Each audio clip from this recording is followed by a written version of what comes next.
Amém. Daniel capítulo 2, a partir do verso 41, diz: quanto ao que viste dos pés e dos artelhos, é em parte de barro de oleiro e em parte de ferro, será esse um reino dividido, contudo, haverá nele alguma coisa da firmeza do ferro, pois que viste o ferro misturado com barro de lodo. Como os artelhos dos pés eram em parte de ferro e em parte de barro, assim por uma parte o reino será forte e por outra será frágil. Quanto ao que viste de ferro misturado com barro de lodo, misturar-se-ão mediante casamento, mas não se ligarão um ao outro, assim como o ferro não se mistura com o barro. Amém.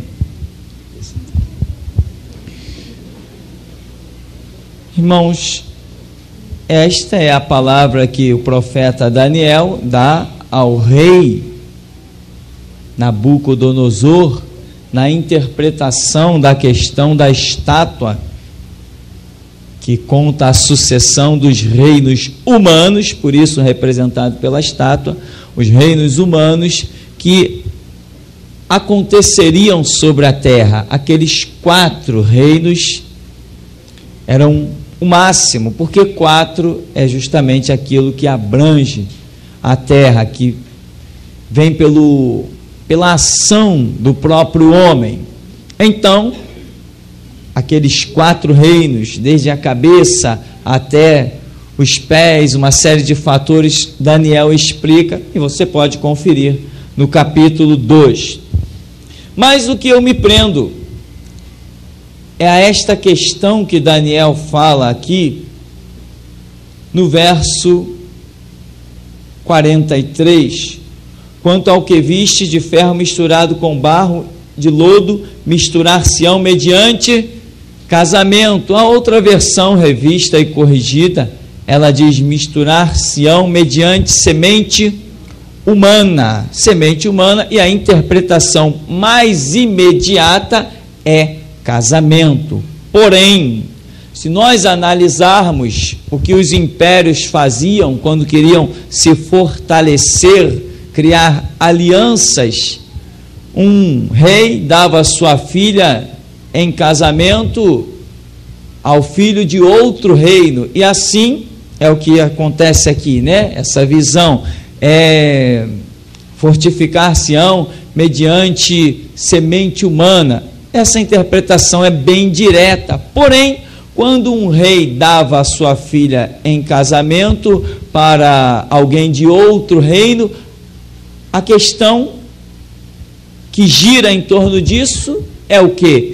É a fortificação do poderio bélico. Em tempo de guerras, eles poderiam contar com os seus parentes que governavam em outros lados. E haviam interesses pessoais. As pessoas diriam assim: não vamos nos meter com aquele império, com aquela cidade, porque aquela cidade é aliançada com aquela outra, com aquele outro império. Eles são fortes, então é melhor a gente deixar eles de lado.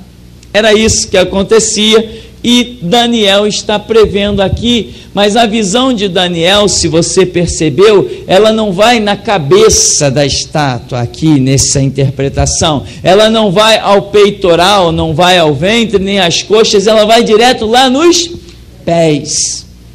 E os pés que tem 10 dedos, 10, ação do homem sobre toda a terra, aí está representada também nesses 10 dedos. Nós já vimos na nossa numerologia bíblica, já vimos isso sem sombra de dúvida. Esses 10 dedos também representam 10 nações que se unirão para dominar o mundo novamente, e nós já vemos isso aí acontecendo. Na verdade, essas nações já estão reunidas, só falta mais alguns ajustes, de como não poderia ser diferente, ela é a União Europeia, não poderia ser diferente, e é isso que me faz apaixonar pela palavra de Deus. Verdadeiramente ela é viva, eficaz, ela se renova a cada manhã. Nós temos visto isso e nos temos assim deleitado. E como a fé vem pelo ouvir pela palavra de Deus, cada dia que passa nós estamos mais prontos para encarar o diabo, e não só o diabo, os escravos deles também nós estamos prontos para encarar. Porque tem gente que pensa que o diabo não rouba, não mata e não destrói, mas Jesus disse que ele rouba, mata e destrói. Mas às vezes as pessoas têm medo de um revólver e não têm medo do diabo. Aqui é diferente, nós não temos nem medo do diabo, nem medo de revólver. Então, aqui na interpretação do profeta Daniel, esta união com semente humana revela interesses. Vamos nos fortificar, vamos fazer aliança. Quando eu estiver em guerra, você traz o teu exército. Se você estiver em guerra, eu levo o meu exército. Então a questão não é simplesmente um casamento, a questão é interesses. O casamento, ele é um ponto que faz a aliança desses interesses, muito mais que o simples casamento. O que mais paira, o que mais chama atenção são os interesses que levam a semente humana, os seres humanos, a se congratularem, a se aliançarem. Então, Daniel viu aonde? Lá no final, lá no fim dos tempos, lá nos pés da estátua, onde nós queremos chegar com a graça de Deus. Já vimos que abundantemente, todos os dias, nós temos visto que nós estamos vivendo o quê? Estamos vivendo os pés da estátua. É interesse, de muitas maneiras é interesse que os povos estão se aliançando, tentam fazer aliança pela paz, tentam fazer aliança pelo comércio comum, para caírem as barreiras alfandegárias, tentam fazer alianças para dominar através da religião, o chamado ecumenismo.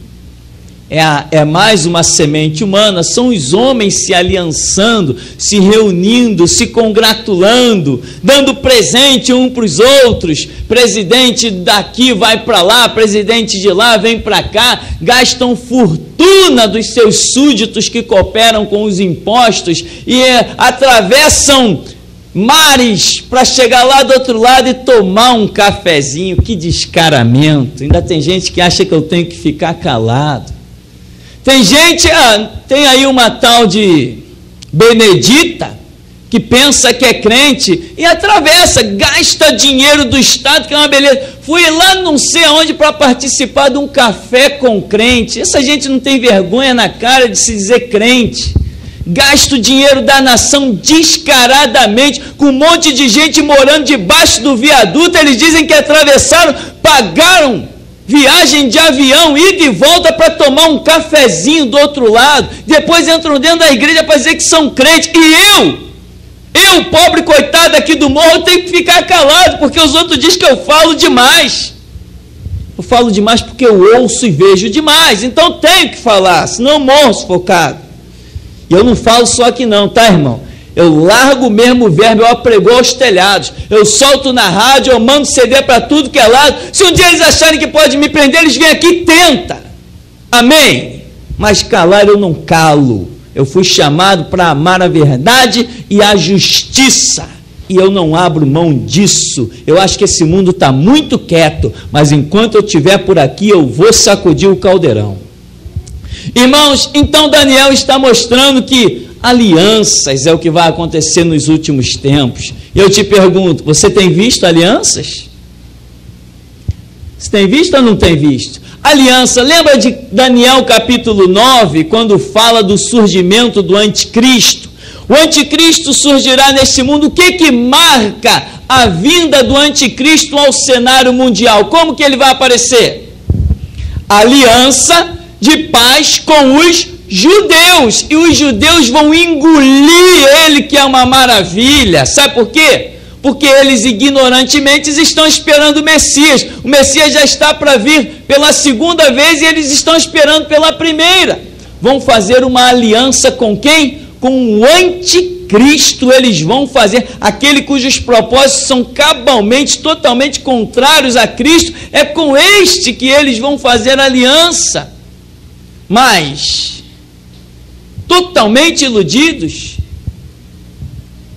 Porém, lembrando do Antigo Testamento, nós vemos que quando Deus se manifesta a Abraão e daí começa a levantar uma nação, coisa marcante é que Deus fala para a nação de Israel não fazer o quê?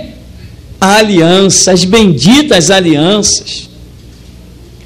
Tem mais, Deus foi radical. Olha, as vossas mulheres não serão dadas em casamento a outros povos, e vocês não tomarão mulheres de outros povos. Eu não quero mistura nenhum entre luz e trevas. Não há comunhão, não tem que ter mistura absolutamente nenhuma.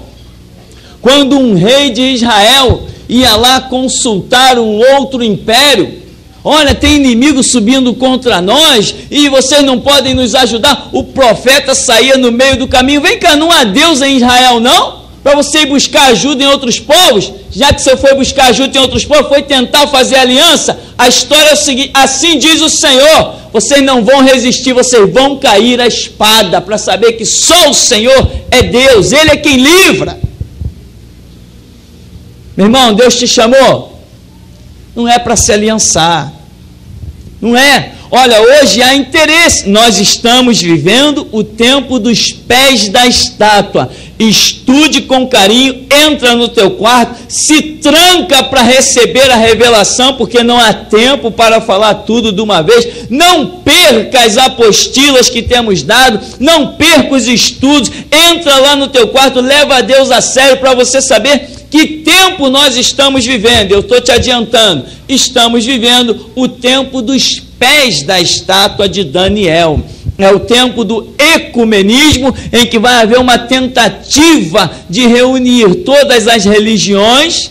É o tempo das igrejas se associarem à política. Por quê? O que você acha? Quando um pastor se associa a um político, ele acha que ele privou a sua igreja de perseguição. Ele facilitou as leis que liberam, que ajudam na organização da igreja. Ele acha que é assim, então ele faz alianças com os políticos, com o Estado, e o que ele puder fazer de aliança ele faz, porque ele está pensando no seu interesse pessoal, ele está pensando em se fortificar pessoalmente. Mas a Bíblia nos mostra que a aliança nós só podemos ter com o sangue do Cordeiro e com a palavra do testemunho. Deus não aceita que você tenha medo de ninguém.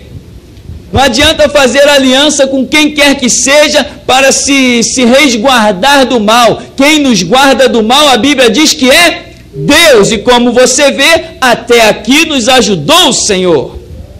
Então, meu irmão, não adianta você também ficar medroso e fazer aliança com o teu patrão.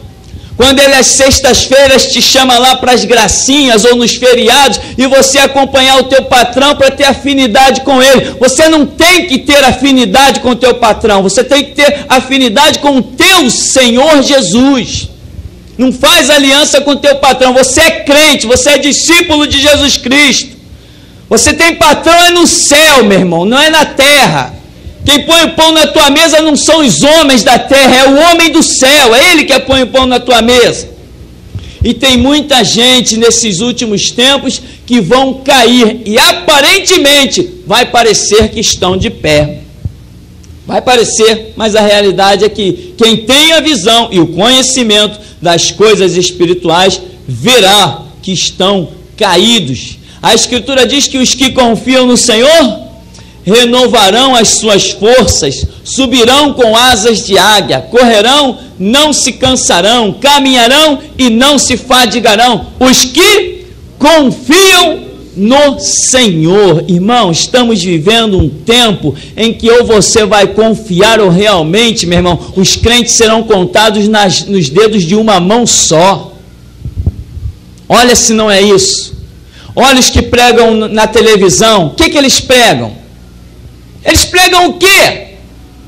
Estão o tempo todo que nem hippie, paz e amor, Jesus é bom. enganando, dando objetos ungidos, dando utensílios. É só mentira, é só engano, é só engodo. Tem igreja aí já realizando a corrente das 7 mesas brancas. O que é isso? Tem igreja por aí, igreja, ó, fazendo a novena da Sagrada Família. O que você acha que é isso, irmão? Isso é uma tentativa de engano, de engodo, e simplesmente para arrancar o dinheiro das pessoas. Você que está com a palavra afiada, está discernindo o tempo em que você está vivendo, está se apercebendo das coisas que estão caminhando por aí, e você, se quiser ser um crente verdadeiro, vai ter que remar contra a maré. Por isso eu digo, evangelho não é para qualquer um, evangelho é para valentes. Quem quer sombra e água fresca não tem parte neste ministério. Este ministério é ministério para guerra, este ministério é para divisão e para contenda. É para isso que Jesus Cristo nos tem chamado e tem dito, e eu me alegro nisso. Jesus tem falado em nosso meio que vai levantar uma geração de valentes. E é por isso que eu me alegro.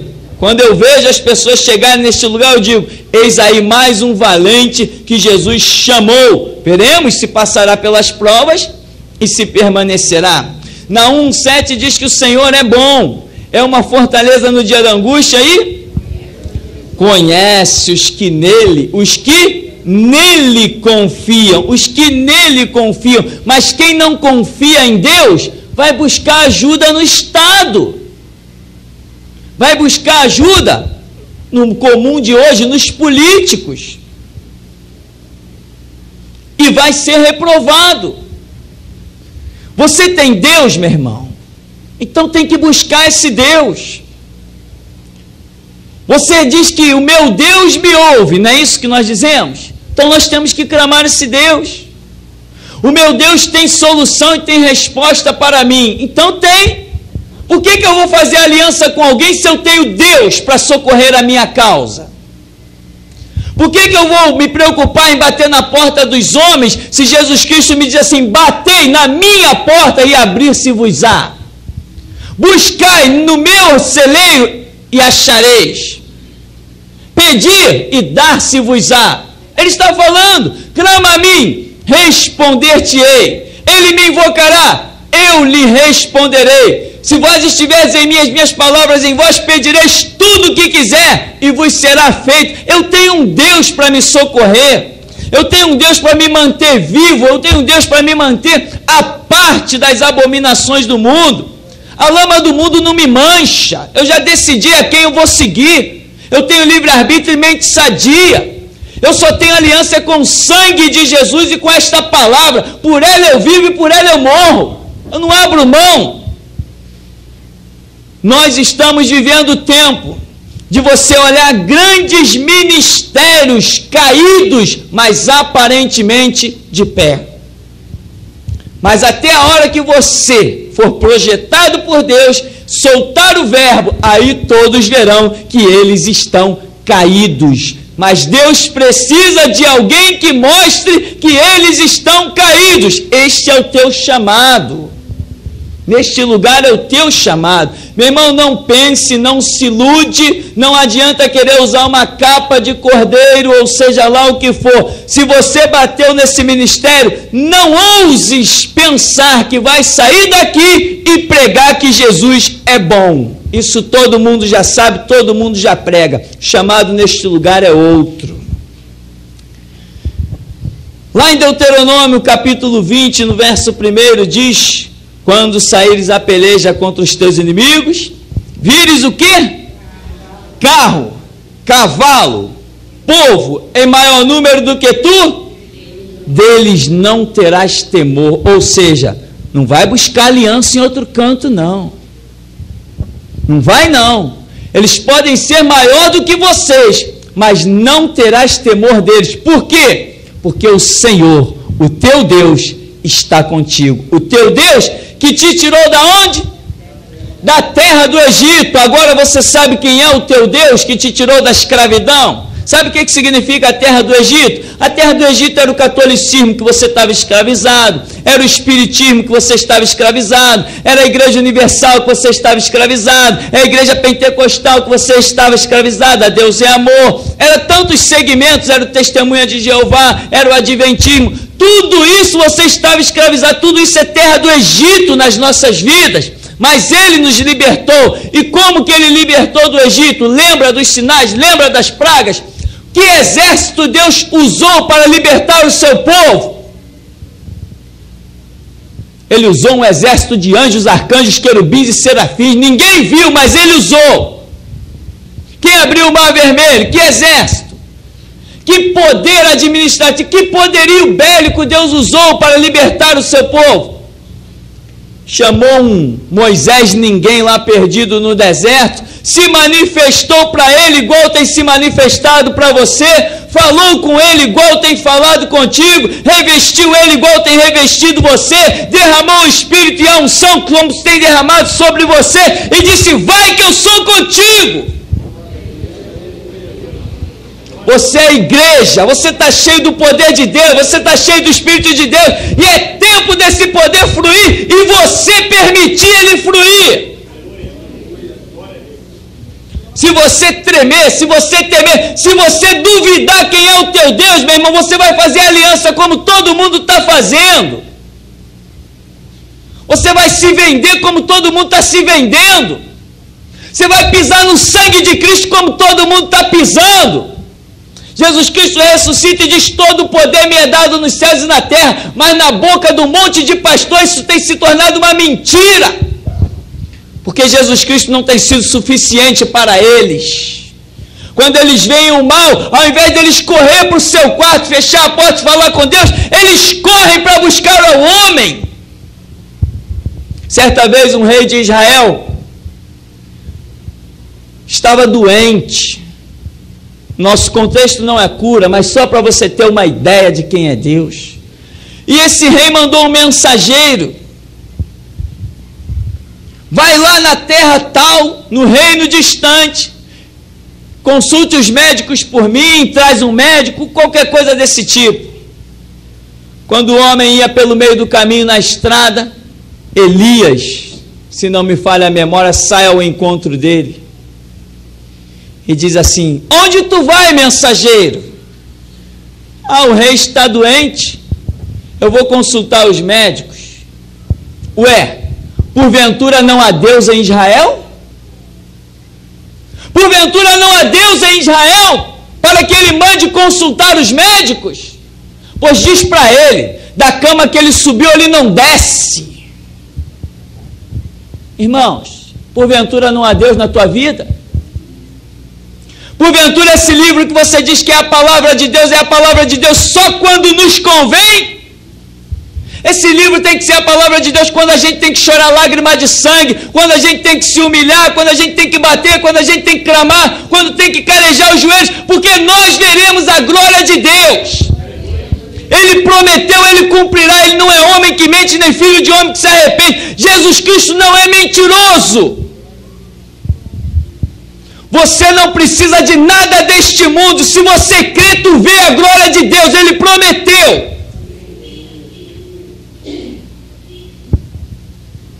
Muitos por aí estão caídos, meu irmão, e parece que estão de pé. Quando Deus me abrir as portas, eu vou mostrar que eles não estão de pé. Eu vou mostrar que eles não estão de pé. O mundo verá que eles não estão de pé, porque eu vou mostrar. Perseguição? Que me importa? Tentar me matar? Que diferença faz? Que diferença faz? Tantos já tentaram e até aqui me ajudou o Senhor. Não esqueça, meu irmão, quando Deus separa um povo, vamos para o Antigo Testamento, quando Deus separa um povo, é para ser um povo santo, separado. As mulheres daqui não dão em casamento lá e vocês daqui não pegam de lá. Lembra o que aconteceu com o grande libertador de Juízes, capítulo 13? Interessante o livro de Juízes, que justamente no capítulo 13, né? nasce o libertador, e o 13 significa libertação. E o livro de Juízes é marcado por 13 libertadores que Deus levanta. E quando o povo de Israel foi se livrar lá do tempo de Ester, era no dia 13 também, quando tinham maquinado destruir o povo de Deus, Deus virou o cativeiro, porque 13 não é morte, 13 é libertação, para aqueles que confiam e esperam no Senhor. Interessante que nasceu Sansão, mas não deu ouvidos ao que Deus queria. Deus falou para não se contaminar, não se juntar com mulheres de outros povos. Porém, Sansão fez uma aliança através do casamento. Se juntou com uma mulher chamada Dalila, se agraciou dela. O resultado não poderia ser outro, meu irmão. O resultado não poderia ser outro. Sansão não poderia ser esquartejado. Sansão não poderia ter as suas mãos amputadas, as suas pernas decepadas. Como resultado da sua rebeldia, ele só poderia mesmo ficar cego. Somente cego, porque a sua cegueira natural revelou a sua cegueira espiritual. Mas eu te garanto uma coisa: eu não vou ficar cego. Eu não vou. Eu vou pagar o preço e eu vou ver a glória de Deus. Eu estou determinado e eu sei para que vim a este mundo. Você sabe para que você veio nesse mundo? Se você não sabe, meu irmão, entra lá no teu cantinho e diz assim: Jesus, para que eu estou neste mundo? Eu quero saber o teu plano na minha vida. E aí você vai ver para que você está neste mundo. Agora, cabe a você aceitar ou rejeitar o projeto de Deus para a sua vida. Deus revelou o projeto dele para a minha vida e eu não abro mão. Não importa se eu tenho que pisar em espinhos, pisar em pedra, não importa se os homens têm a fronte como a pederneira, pouco me importa. Eu sei que a palavra de Deus é como um martelo que esmiuça a penha. Eu não tenho nada a temer. Agora, Daniel está revelando que haverá nos últimos tempos alianças e mais alianças. Olha aí, está vendo aí? É semente humana, vai se misturar, vai ser uma coisa. Porém, rei, tem um detalhe: essa mistura não é perfeita. Por que ela não é perfeita? Olha, é ferro e barro. Já se viu ferro com barro misturar? Não mistura. Ferro com barro não mistura. O que acontece é que o barro suja o ferro, mas misturar não mistura. Entende, meu irmão? Misturar não mistura. Por que não mistura? Porque não é propósito de Deus. E quando não é propósito de Deus, as coisas não acontecem. Mas vão estar entrelaçados, um manchando o outro, um sujando o outro? Vão estar. Você vê que nós temos aí pessoas que foram grandes homens de Deus, que estão agora apresentando candidatos políticos, etc. Esse aqui é meu amigão, esse aqui faz mesmo, esse aqui eu confio, esse aqui ele dá a palavra dele, ele cumpre. O camarada agora já virou até Deus, os políticos, dão palavra e cumpre. Faz mesmo. O que promete faz, já virou Deus. A que ponto homens de Deus estão baixando? Sabe por quê? Porque estamos vivendo o tempo de sementes humanas, interesses pessoais, né? Pega-se o dinheiro dos dízimos e das ofertas, aí faz as viagens, aí depois chegam dentro da igreja: irmãos, eu tive uma reunião muito importante, cheio de homens importantes e ilustres, todo mundo de terno e gravata.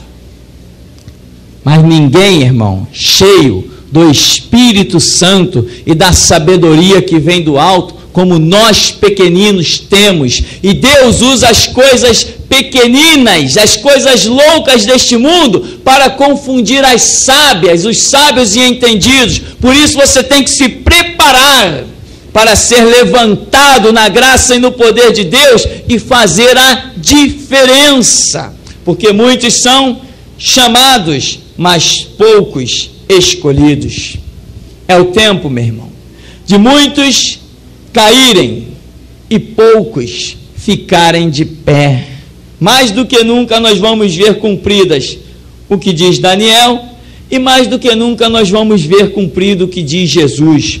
Muitos são chamados, mas poucos escolhidos. Então, para concluirmos, diz o verso 44, mas nos dias destes reis, o Deus dos céus suscitará um reino que não será jamais destruído.